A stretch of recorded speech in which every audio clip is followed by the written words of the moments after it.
आज विक्रम सम्वत 2078 साल असार 3 गते बिहिबार, ईस्वी सम्वत 17 जुन सन् 2021। काठमाडौँमा रेडियो एनआरएन 99.1, देशभर विभिन्न एफएम र संसारभर रेडियो nrn.com मार्फत प्रसारण भइरहेको नेपाली रेडियो नेटवर्कको नेपाली खबरमा गोमा परियार र सरोज कोइरालाको नमस्कार। शुरूआती मनसूनको बाढीले कम्तीमा 7 को मृत्यु, 27 बेपत्ता, सड़क पहुँच भएको ठाउँमा 30 मिनटमै उद्धार गरिने सरकारी दावी, अझै 3 दिन वर्षाको सम्भावना, पूर्व प्रधानमन्त्री खनालको भारतमा उपचार शुरू, जसपाका ठाकुरद्वारा उपेन्द्र सहित 16 हटाइए लगायतका खबर आजका पत्र पत्रिकाको अघिल्लो पृष्ठमा छापिएका छन् भने अन्नपूर्ण पोस्टमा छापिएको लोभलाग्दो कृषि कर्म शीर्षकको खबरलाई हामीले आजको खास खबर बनाएका छौं। राजनैतिक दलको कार्यकर्ता भएर दौड़िरहने 5 थरका 2 जना युवा यतिखेर कृषि कर्ममा व्यस्त छन्। कृषिमा उनीहरूको लगाव निकै लोभलाग्दो छ। राजनीति गर्नका लागि उद्यमशील बन्न आवश्यक रहेछ। उनीहरू भन्छन् कृषिमा युवाहरूको आकर्षण बढ़ाउने र कृषिबाट राम्रो आमदानी गर्न सकिन्छ भन्ने नमूना प्रस्तुत गर्न हामीले यो काम थालेका हौं। फाल्गुनन्द गाउँपालिका 7 आङ सराङका विजय हाङ आङदेम्बे र फिदिम नगरपालिका 7 रानीटारका चन्द्र बास्कोटाले संयुक्त रूपमा कृषि फर्म सञ्चालन गरेका हुन्। उनीहरूले फिदिम 4 सरखण्डेमा कालिका बहुउद्देश्य कृषि तथा पशुपक्षी पालन फर्म सञ्चालन गरेका छन्। सरखण्डेका सनलाल तामाङ 18 लाखमा 9 रोपनी जमिन खरिद गरेर उनीहरूले फर्म शुरू गरेका हुन्। सोही स्थानका दिल्ली तामाङसँग वार्षिक 15,000 रुपैयाँ बुझाउने गरी 21 रोपनी जमिन लिजमा लिएका छन्। गत माघ महिनादेखि फर्म सञ्चालन शुरू गरेका उनीहरूले 40 लाख लगानी गरिसकेका छन्। जमिनसहित बाख्रा र कुखुरा खरिदका लागि 40 लाख भन्दा धेरै लगानी भएको छ। आङदेम्बेले भने अहिले पनि लगानीकै चरणमा छौं। कृषि फर्ममा विभिन्न जातका 80 वटा बाख्रा छन्। लोकल कडकनाथ र ब्रोइलर कुखुरा पालिएको छ। बोयर जातका बाख्रा उत्पादन गर्नमा हामीले जोड़ दिएका छौं। बास्कोटाले भने हाम्रो फर्मबाट उत्पादन जातका बाख्राहरू उत्पादन शुरू भएको छ। आगामी दिनमा टर्की, तित्रा, बट्टाई लगायतका मासुजन्य पशुपक्षी पाल्ने उनीहरूको योजना छ। यो आवाज हो नेपाली रेडियो नेटवर्कको र तपाईं सुन्दै हुनुहुन्छ नेपाली खबर। नेपाली खबरमा शुरूमा पहिलो पृष्ठका खबरहरू। आजका सबैजसो पत्र पत्रिकाले बाढ़ी सम्बन्धी खबरलाई पहिलो प्राथमिकता दिएर छापेका छन्। नयाँ पत्रिकामा शुरूआती मनसूनको बाढ़ीले 7 को मृत्यु, 27 बेपत्ता। गोरखापत्रले छापेको छ बाढ़ी पहिरोमा 5 को मृत्यु, 27 बेपत्ता। यस्तै हिमालय टाइम्सले देशभर बाढ़ी पहिरोको वितण्डा, प्राकृतिक विपत्तिको चपेटामा सिन्धुपाल्चोक शीर्षकमा खबर छापेको छ। राजधानी दैनिकले बखानमा मेलम्ची थुनिएर विनाशको रूप लिँदा शीर्षकमा पहिलो प्राथमिकता दिएर खबर छापेको छ। यस्तै नागरिक दैनिकले ठाउँ ठाउँमा बाढ़ी पहिरोको वितण्डा, मेलम्ची करिडोर तहस नहस शीर्षक दिएर पहिलो प्राथमिकता दिएर खबर छापेको छ। यस्तै कान्तिपुरले बाढ़ीको वितण्डा, डुब्यो मेलम्ची तटीय क्षेत्र शीर्षकमा खबर छापेको छ। सबैभन्दा पहिला नयाँ पत्रिकामा छापिएको शुरूआती मनसूनको बाढ़ीले 7 को मृत्यु, 27 बेपत्ता शीर्षकको खबरलाई हामीले लिएका छौं। मनसून शुरू हुन साथ आएको बाढ़ी पहिरोमा परि देशभर 7 जनाको ज्यान गएको छ भने 27 जना बेपत्ता भएका छन्। दर्जनौं घर बाढ़ीले बगाउँदा हजारौं बासिन्दा स्थापित भएका छन्। बाढ़ीले सिन्धुपाल्चोकमा 2 र बाजुरा, पाल्पा, सप्तरी, कास्की, डोटीमा 1-1 जनाको मृत्यु भएको छ। मेलम्ची खोलामा आएको बाढ़ीले सिन्धुपाल्चोकका 20 जना बेपत्ता भएका छन्। मेलम्ची र हेलम्बु क्षेत्रका करिब 1000 बासिन्दा बाढ़ीले विस्थापित भएका छन्। यता उद्धारको तयारी पनि सँगसँगै अघि बढ़ेको छ। नेपाली सेना, सशस्त्र प्रहरी र नेपाल प्रहरीका अधिकारी एवं सुरक्षाकर्मी विपदको जोखिमबाट जनतालाई बचाउने देवदूत बनेका छन्। विपद क्षेत्रमा पठाउन नेपाल प्रहरीसँग करिब 8000 सशस्त्र प्रहरी सँग 1500 र नेपाली सेनासँग 1200 जना विशेषज्ञ छन्। आफ्नो ज्यानको बाजी थापेर उनीहरू उद्धारमा खटिएका छन्। मौसम पूर्वानुमान महाशाखाले अझै केही दिन भारी वर्षा हुने जनाएकाले नदी आसपासका क्षेत्रमा पानीको बहाव बढ्ने, पहिरो र डुबान समेत हुने खतरा कायमै रहेको छ। भौगोलिक दृष्टिले कतिपय स्थानहरू पहिरोका उच्च जोखिममा रहेकाले त्यस्ता स्थानमा बढ़ी सतर्कता अपनाउनु पर्ने र सुरक्षित स्थलतर्फ स्थानान्तरण गर्नुपर्ने अवस्था छ। यिनै प्राकृतिक जोखिमसँग लड्न आवश्यक उपकरण सहित हाई अलर्टमा छन् सुरक्षाकर्मी। विशेषज्ञ सहित सुरक्षाकर्मीको टोली जोखिमपूर्ण क्षेत्रमा पुगेर रात-दिन काम गरेका छन्। हरेक प्राकृतिक विपत्तिमा उनीहरू पीड़ित कहाँ पुगेका हुन्छन्। सम्भावित विपदबाट पीड़ितलाई उद्धार गर्न 3वटै सुरक्षा अंगलाई हाई अलर्ट गर्न रहन निर्देशन समेत गरिएको छ। निर्देशन अनुसार 77वटै जिल्लामा 3वटै सुरक्षा अंगका सुरक्षाकर्मी तयारी अवस्थामा रहेका छन्। सरकारले स्थानीय तह सम्बन्धित जिल्ला अधिकारी सामाजिक संस्थालाई तयारी अवस्थामा रहन निर्देशन पनि दिएको छ। गृह मन्त्रालयको समन्वयमा सुरक्षाकर्मी परिचालन भएका छन्। सामाजिक संस्था परिचालन तथा उद्धारका बाँकी काम भने गृह अन्तर्गतको राष्ट्रिय विपद जोखिम न्यूनीकरण तथा व्यवस्थापन प्राधिकरणको समन्वयमा भइरहेको छ। बाढ़ी पहिरोले सबैभन्दा बढ़ी सिन्धुपाल्चोकमा असर पुगेको छ भने देशका विभिन्न भाग यसबाट अछुतो रहन सकेका छैनन्। मनाङमा बाढ़ीले 300 परिवार विस्थापित भएका छन्। बागलुङमा 49 घर पहिरोको उच्च जोखिममा रहेका छन्। गुल्मीका 12 ठाउँमा बाढ़ी पहिरो आएको छ। उता पर्वतमा 50 परिवार विस्थापित भएका छन्। म्याग्दीका 40 घर विस्थापित भएका छन्। त्यसैगरी नारायणी नदी तटीय क्षेत्र जोखिममा परेको छ। दाङस्थित राप्तीको टापुमा फँसेकाको उद्धार गरिएको छ। रूपन्देहीमा पनि बस्तीमा बाढ़ी पसेको छ। पाल्पामा सड़क अवरुद्ध भएको छ। एकजनाको मृत्यु समेत भएको छ। पूर्वी नवलपरासीका 40 घर डुबानमा परेका छन्। देशभर बाढ़ी पहिरोको वितण्डा, प्राकृतिक विपत्तिको चपेटामा सिन्धुपाल्चोक शीर्षकको खबरसँगै कहाँ कति क्षति उपशीर्षकमा यो क्षतिको विवरण हिमालय टाइम्सले छापेको हो। यता राजधानी दैनिकमा खबर छापिएको छ। सड़क पहुँच भएको ठाउँमा 30 मिनटभित्रै उद्धार शीर्षकमा सरकारले मनसून शुरू भइसँगै विपदबाट हुने घटना न्यूनीकरणका लागि जोखिम क्षेत्रको नक्सा तयार गरी प्रतिकार योजना बनाएको छ। प्रतिकार योजनामा विपदबाट प्रभावित हुनेहरूको 30 मिनटभित्रै उद्धार गर्ने गरी तयारी गरिएको छ। गृह मन्त्रालयले बुधबार मनसून पूर्व तयारी तथा प्रतिकार कार्ययोजना 2078 पारित गर्दै विपदबाट हुन सक्ने जोखिम कम गर्ने गरी रणनीति तय गरेको हो।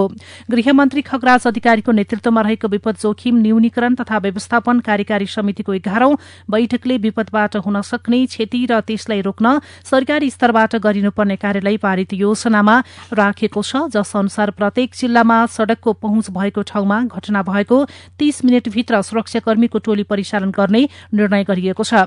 सो कार्यको प्रभावकारी कार्यान्वयनका लागि बैठकले नेपाली सेना, सशस्त्र प्रहरी र नेपाल प्रहरी गरी 3वटै सुरक्षा निकाय सम्मिलित डेडिकेटेड डिजास्टर रेस्पोन्स टीम डीडीआरटी समेत गठन गरेको छ। यस्तै घटना भएको स्थानबाट प्रभावितलाई अस्थायी बसोबासको प्रबन्ध गरी क्षति पुगेका घरका पुनर्निर्माण गरिने योजना प्रतिकार्य योजनामा राखिएको छ। सरकारले मनसूनजन्य विपद व्यवस्थापन, उद्धार, उपचार र पुनर्स्थापना कार्यमा सेना, प्रहरी र सशस्त्र प्रहरी परिचालन गरेको छ।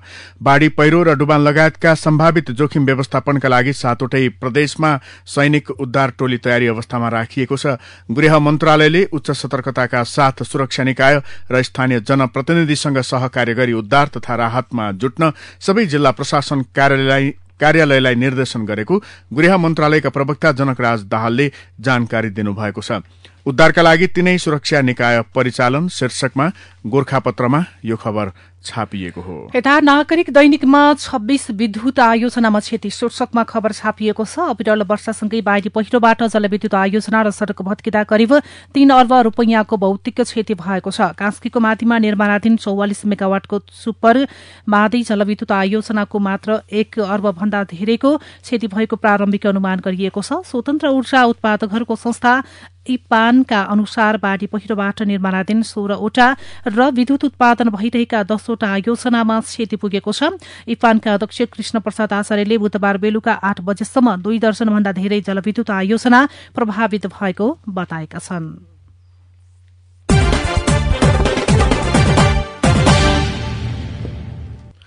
नयाँ पत्रिकाले अपोलो अस्पतालमा पूर्व प्रधानमन्त्री जलनाथ खनालको उपचार शुरू शीर्षकमा खबर लेखेको छ। पूर्व प्रधानमन्त्री तथा एमाले वरिष्ठ नेता जलनाथ खनालको दिल्ली स्थित अपोलो अस्पतालमा बुधबारदेखि नै उपचार शुरू भएको छ। स्वास्थ्य समस्या बढ़ेपछि खनाललाई स्वास्थ्य उपचारका लागि बुधबार दिउँसो नेपाल वायुसेवा निगमको नियमित उडानबाट दिल्ली स्थित अपोलो अस्पताल लगिएको थियो। भारतका लागि नेपाली राजदूत निलाम्बर आचार्यले अस्पतालमै पुगेर खनाल र उनको उपचारको नेतृत्व गरिरहेका चिकित्सकसँग स्वास्थ्य स्थितिबारे छलफल गरेका छन्। भेटपछि राजदूत आचार्यले खनालको उपचार बुधबारबाटै शुरू भएको जानकारी दिएका छन्। स्वास्थ्यमा समस्या देखिएपछि 3 दिन अघि नर्भिक अस्पताल भर्ना भएका खनालको स्वास्थ्यमा थप जटिलता थपिन सक्ने देखिएपछि चिकित्सकको परामर्शमा दिल्ली लगिएको हो। खनाल लगातार ज्वरो र खोकीपछि नर्भिक अस्पताल भर्ना भएका थिए, तर स्वास्थ्यमा सुधार आउनुको साटो समस्या बढ्दै गएपछि चिकित्सकले दिल्ली लैजान सुझाएका थिए।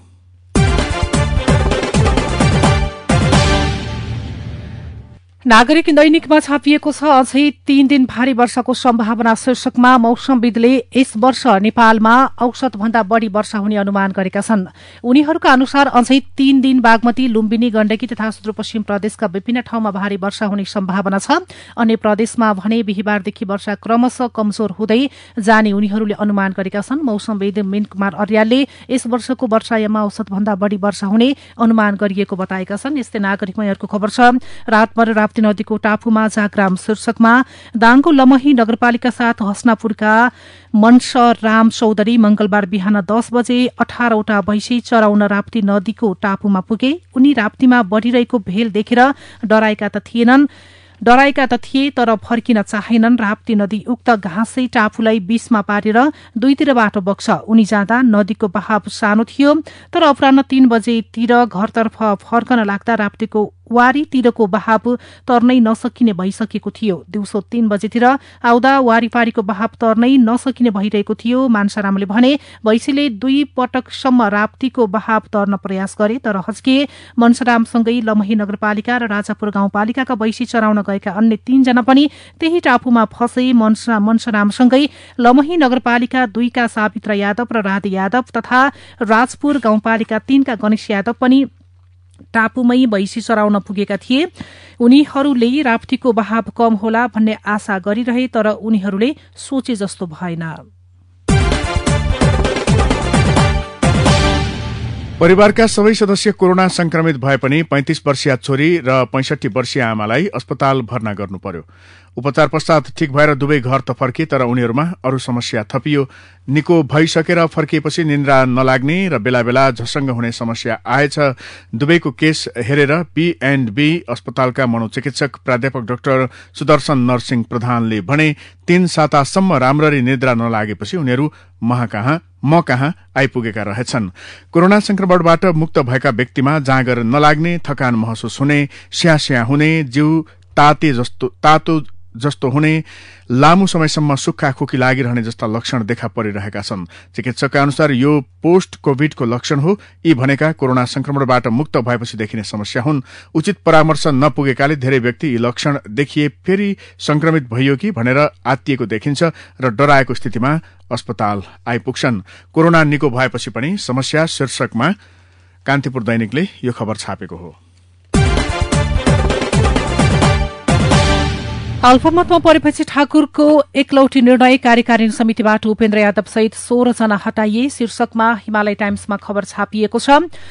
जनता समाजवादी पार्टी जसपाका अध्यक्षद्वय महन्त ठाकुर र उपेन्द्र यादवको तिक्तता बढ्दै गएको छ। सत्ता सहकारीका विषयमा पार्टीभित्र देखिएको विवादले उग्र रूप लिएपछि एक अर्कालाई कारवाही गरिरहेका नेताहरूले अहिले पनि त्यो क्रम जारी राखेका छन्। निर्वाचन आयोगले प्रष्ट रूपमा दुवै पक्षको कार्यवाहीलाई अवैधानिक भएको बताए पनि कार्यवाहीको श्रृंखला रोकिएको छैन। यसैबीच अध्यक्ष ठाकुरले अर्का अध्यक्ष महन्त ठाकुर सहितका नेताहरूलाई हटाएर केन्द्रीय कार्यकारिणी समिति विस्तार गर्नुभएको छ। उहाँले यादव सहित उहाँको पक्षमा रहेका 16 जनालाई समितिबाट हटाउनु भएको हो। सरकारले विद्युत प्रसारण लाइन निर्माणमा देखिएका समस्या समाधान गर्न विशेष पहल गरेको छ। त्यसका लागि विद्युत प्रसारण लाइन निर्माणमा देखिएका र भविष्यमा देखा पर्ने समेत समस्या समाधान गर्न संघ र स्थानीय तहमा कार्यदल गठन गर्ने निर्णय भएको छ। हाल नवलपरासी, रूपन्देही, पाल्पा, पर्वत, बागलुङ, रामेछाप, दोलखा, सिन्धुपाल्चोक, काठमाडौँ, भक्तपुर, गोर्खा, डडेलधुरा, दार्चुला, उदयपुर, सोलुखुम्बु, कास्की, सङ्खुवासभा, धनकुटा, तेह्रथुम, ताप्लेजुङ, चितवन, मकवानपुर, सर्लाही, सिराहा जिल्लाका विभिन्न ठाउँमा प्रसारण आयोजनामा समस्या देखिएको छ। प्रसारण लाइनका लागि विशेष पहल शीर्षकमा गोर्खापत्रमा यो खबर छापिएको हो। यो आवाज हो नेपाली रेडियो नेटवर्कको र तपाईँ सुन्दै हुनुहुन्छ नेपाली खबर। नेपाली खबरमा अब भित्री पृष्ठका खबर। गण्डकी प्रदेशका नवनियुक्त मुख्यमन्त्री कृष्णचन्द्र नेपाली पोखरेलले असार 4 गते विश्वासको मत लिने भएका छन्। एमाले सरकार ढलेपछि विपक्षी गठबन्धनका तर्फबाट मुख्यमन्त्री बनेका पोखरेलले मन्त्रीहरूको कार्य विभाजन अघि नै विश्वासको मत लिने तयारी गरेका हुन्। गण्डक ब्यारेजमा पानीको सतह खतराभन्दा माथि पुगेको छ। पानीको सतह खतराभन्दा माथि पुगेपछि पश्चिम नवलपरासीका दक्षिणी गाउँ जोखिममा परेका छन्। नारायणी नदीमाथि निर्माण गरिएको ब्यारेजले पूर्वी नवलपरासीको त्रिवेणी र भारतको बिहार प्रदेश स्थित भैंसालोटन जोडेको छ। कोरोना महामारीको दोस्रो लहर रोक्न अधिकांश जिल्लामा जारी निषेधाज्ञा 1.5 महिनाभन्दा बढ़ी भइसक्दा पनि राष्ट्रिय संक्रमण दर 20% हाराहारीमै छ। दुर्गम जिल्लामा संक्रमण दर अझ बढ़ी छ। महामारी नियन्त्रणका लागि पर्याप्त परीक्षण र खोपको अभाव सँगसँगै संक्रमण दर अपेक्षित हिसाबले नघट्नुमा आम मानिसमा भाइरस परीक्षणमा देखिएको हिचकिचाहट प्रमुख कारण देखिएको छ। वैदेशिक रोजगारीमा गएका नेपाली श्रमिकलाई गन्तव्य मुलुकले देश निकाला डिपोर्ट गर्ने क्रम हवात्तै बढ़ेको छ। विदेशी नागरिकले अर्को देशमा गएर प्रचलित कानून विपरीत काम गरी डिपोर्ट अर्थात देश निकाला गर्ने चलन हुन्छ। मंगलबार सर्वोच्च अदालतले गरेको निर्णयसँगै सरकारले आगामी 25 असारसम्म तिर्न बाँकी कर बुझाइ सक्न सेवाग्राही तथा व्यवसायीलाई ताकेता गरेको छ। आन्तरिक राजस्व विभागले बुधबार एक सूचना प्रकाशित गरी यस्तो ताकेता गरेको हो। कोभिड-19 संक्रमणको कारण पूर्वाधार निर्माणका काम ठप्प हुँदा चालू आर्थिक वर्षको 11 महिनामा करिब 40% मात्र पुँजीगत खर्च भएको छ। विश्वव्यापी रूपमा फैलिएको कोभिडको कारण निर्माणले गति लिन नसक्दा खर्च वृद्धि हुन नसकेको हो। बागमती प्रदेश सरकारले प्रदेशभित्रका 13वटा जिल्लामा दूध उत्पादन गर्ने कृषकलाई प्रोत्साहन गर्न 16 करोड़ रूपैयाँ बजेट विनियोजन गरेको छ। आगामी आर्थिक 78-79 वर्षको बजेट वक्तव्यमा उत्पादनमा आधारित अनुदान प्रणालीलाई निरन्तरता दिँदै वित्तीय संस्था मार्फत दूध उत्पादक कृषकको बैंक खातामा सोझै रकम जम्मा हुने गरी 16 करोड़ बजेट विनियोजन गरेको उल्लेख छ। सिन्धुलीको गोलन्जोर गाउँपालिका 3 निवासी महेन्द्र माझीले सुनकोशी नदीमा आएको बाढ़ीसँगै बुधबार झण्डै क्विन्टल भन्दा बढ़ी माछा मारे। यो वर्षको मनसून शुरूसँगै सुनकोशी नदीमा आएको बाढ़ीको छालले नदी किनारमा फालेको माछा माझी र उहाँको भाइलाई बिहानदेखि नै टिप्न फुर्सद भएन। उनले भने बिहानदेखि दाजुभाइ आएर सुनकोशी नदीको छालले किनारमा फ्याँकेको माछा टिप्दा 1 क्विन्टल भन्दा बढ़ी नै टिपेछौं। सुनकोशी नदीमा लेदो सहितको बाढ़ी आउँदा माछा नदी किनारमा आएको हुन सक्ने उनको भनाइ छ। अब शेयर बजार नेपाल धितोपत्र बोर्डको विज्ञप्तिका कारण शेयर बजारमा एकाएक उच्च अंकको पहिरो गएको छ। बोर्डले 51वटा कम्पनीलाई जोखिममा रहेको उल्लेख गर्दै मंगलबार कम्पनीको नामसहित सार्वजनिक गरेको थियो। कम्पनीको नाम सार्वजनिक भएपछि बुधबारको शेयर बजारमा 30 को नकारात्मक प्रभाव परेको हो। नेपाली रेडियो नेटवर्कको र तपाई सुन्दै हुनुहुन्छ नेपाली खबर। अब विदेशका खबर। इजरायली वायुसेनाले बुधबार बिहानै प्यालेस्टिनीको बसोबास रहेको गाजापट्टीमा धेरैवटा हवाई आक्रमण गरेको छ। गत महिना गाजापट्टीमा सक्रिय हमास समूहसँग युद्ध विराम गरेपछि पहिलो पटक इजरायली सेनाले आक्रमण गरेको हो। इजरायली सेनाले हमास लडाकु समूहमा ठेगानाहरूलाई लक्षित गरिएको जनाएको छ। अब खेल खबर। इटाली 16औं संस्करणको युरोकप फुटबलको नकआउट चरणमा प्रवेश गरेको छ। रोममा गैराती भएको समूह चरणको दोस्रो खेलमा स्विट्जरल्याण्डलाई 3-0 गोल अन्तरले पराजित गर्दै इटाली नकआउट चरणमा प्रवेश गरेको हो। यस्तै आज विभिन्न 3 खेल हुँदैछन्। युरोकपको समूह चरण अन्तर्गत आज समूह सी को 2 खेल र समूह बी को 1 खेल हुने भएको छ। अब विचार विश्लेषण। सबैभन्दा पहिले नयाँ पत्रिकाको आजको सम्पादकीय लिँदैछौं। बाढ़ी पहिरोको दीर्घकालीन समस्या शीर्षकमा छापिएको छ। हामी वर्षौं पछि बाढ़ी र पहिरोका कारण हुने जनधनको क्षतिको हिसाब गर्न उद्धार राहत र पुनर्स्थापनाका पूरा नहुने प्रतिबद्धता र आश्वासनको राजनीति बेहोर्न बाध्य छौं। कसैलाई पनि नयाँ घर बनाउँदा सम्बन्धित निकायले जोखिम मूल्याङ्कन गरेर बस्न हुने ठाउँमा मात्र अनुमति दिने, बस्तीका लागि निश्चित क्षेत्र तोक्ने र भूक्षय बढ़ाउने मानवीय क्रियाकलापमा रोक लगाउने गरे र मात्र यस्तो क्षतिबाट बच्न सकिन्छ। अझै पनि योजनाबद्ध, व्यवस्थित र भरपर्दो बस्ती विकासको दिशामा अघि नबढ्ने हो भने हामी हरेक वर्ष बाढ़ीले बगाएका र पहिरोले पुरिएका मानिसको संख्या गन्ने र 2-4 दिन दुःख मनाउने कार्यमै सीमित हुनेछौं। यस्तै कान्तिपुरमा छापिएको छ अनलाइन शिक्षण विधिमा सुधार। सम्झना वाग्ले भट्टराईले लेख्नु भएको छ। उच्च शिक्षामा विद्यार्थीहरू मूलतः आफ्नै निर्णयले अध्ययनमा सहभागी हुन्छन्, तर विद्यालय तहका अधिकांश विद्यार्थी सिकाइ र पढाइलाई आवश्यकता भन्दा पनि अभिभावक र शिक्षकले थोपरेको बाध्यता ठान्छन्। शिक्षक तथा अभिभावकको प्रत्यक्ष निगरानी नहुँदा विद्यार्थी सिकाइ प्रक्रिया भन्दा अन्तै बहकिन सक्छ। त्यसैले प्रत्यक्ष निगरानी भन्दा बाहिरका विद्यार्थीलाई सिकाइ प्रक्रियामा समेट्न शिक्षकले अतिरिक्त मेहनत गर्नुपर्ने हुन्छ र यसका लागि विशेष कला पनि चाहिन्छ। जस्तै हरेक दिन पढ़ाई शुरू गर्नुभन्दा पहिल्यै समसामयिक विषयमा छलफल गर्ने, विद्यार्थीका सामान्य व्यक्तिगत कुराहरू सोध्ने र चासो दिएर सुन्ने अनि विस्तारै अध्ययनको विषयवस्तुमा प्रवेश गर्ने। शिक्षक बोल्ने र विद्यार्थीहरू सुन्ने परम्परागत शिक्षण विधि कक्षा कोठामा पनि कम प्रभावकारिता मानिन्छ। अनलाइन सिकाइ र त्यसमा पनि आधारभूत तथा माध्यमिक तहका विद्यार्थीहरूमा यस्तो विधिको प्रभाव नकारात्मक नै पर्ने रहेछ। त्यसैले पनि अनलाइन सिकाइलाई प्रभावकारी बनाउन श्रव्य दृश्य सामग्री विषयवस्तुसँग मिल्ने कथा, छोटो फिल्म, वृत्तचित्र आदि सहितका सिकाइ, विद्यार्थी सहभागी मूलक सिकाइ विधि आदिको प्रयोग गर्नैपर्छ। यसले विद्यार्थीहरूमा सिकाइप्रति अभिरुचि बढाउँछ। सरकार लौ न बन्द गर शीर्षकमा शान्ति कृष्ण अधिकारीको विचार हिमालय टाइम्समा छापिएको छ। बच्चाको हातमा मोबाइल हुन्छ, मोबाइल समातेर या त टेबलमा हुन्छ या खाटमा। परिवार जम्मा भएको ठाउँमा उसको कुनै रुचि हुँदैन, नातेदारहरूसँग कुनै मतलब हुँदैन। कोठाभन्दा बाहिरको हावा खान, खुल्ला स्थानमा निस्कने भन्ने त उसको सोचमा आउँदैन। पूर्ण रूपमा कुँजो व्यक्ति एकै स्थानमा बाध्यतावश थन्किएर बसे भन्दा पनि उनीहरूको बसाई आसन नबदली स्थिर भएको पाइन्छ। उनीहरूका हातगोडाको अवस्था वा शारीरिक नशा कस्ता भएका होलान्? कसैले सोचेको छ होला? शारीरिक क्रियाकलाप ती खेलमा व्यस्त बच्चाहरूको शून्य सरह नै हुन्छ। दिशा पिसाबले च्यापे पनि समयमै शौचालय जाने गर्दैनन्। पिसाब रोकेर बसे मृगौला बिग्रने कुरा त पक्कै हो। रिसको मात्रा बढ्ने, भोक नलाग्ने आदि नराम्रा असरहरू यसले देखाउने गरेको छ। कालान्तरमा गएर उपचारै हुन नसक्ने विचारहरू जानकारहरूले बताइरहेका छन्। तर यस्ता कुराहरूले बालबालिकालाई प्रभाव पार्न नसकेको देखिरहेको छ।